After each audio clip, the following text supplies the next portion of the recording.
你信唔信有神？細個嘅時候我唔信。喺我細個嗰陣，有一班人叫神婆，打下小人，我哋嘅衰運就俾人打走晒。喺鵝頸橋下面有一個叫做雲姐嘅神婆，佢會審視客人嘅氣場，嘴入邊默默有詞，燒咗打過嘅小人，撫慰住我哋嘅心靈。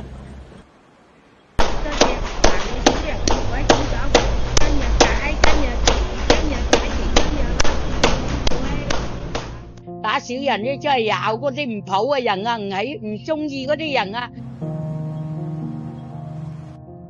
道教嚟噶嘛，呢啲叫做係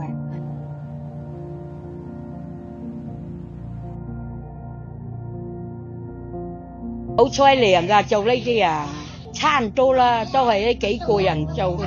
後生咧，即係有文化啲人都唔入呢行噶啦，拜神婆咧，即係年紀大啊，同埋咧。冇咁高文化先做呢行嘅啫，有文化人啊去寫字樓嘆冷氣啊，呢度好熱噶。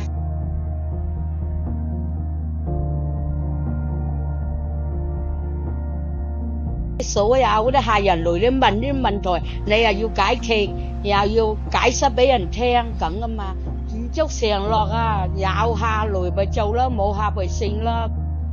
條人唔得女社同意貴人，七屋四方方吉利，貴人多手貴人引正，我姐借細房隨啊！每一行做嘢都係有咩噶啦，有難處噶啦，係啦，即係盡自己嘅能力咯。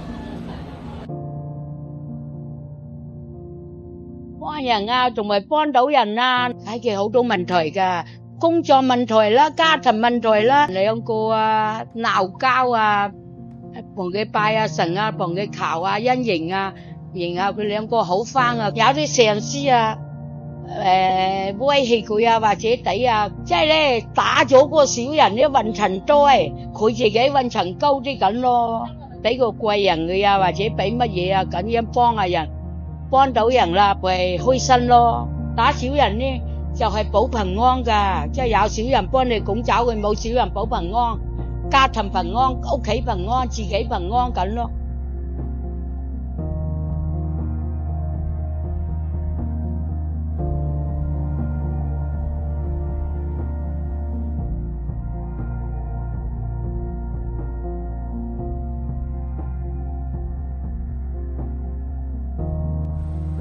冇人知啲灰飛咗去邊，但我知佢飛咗落我心入邊。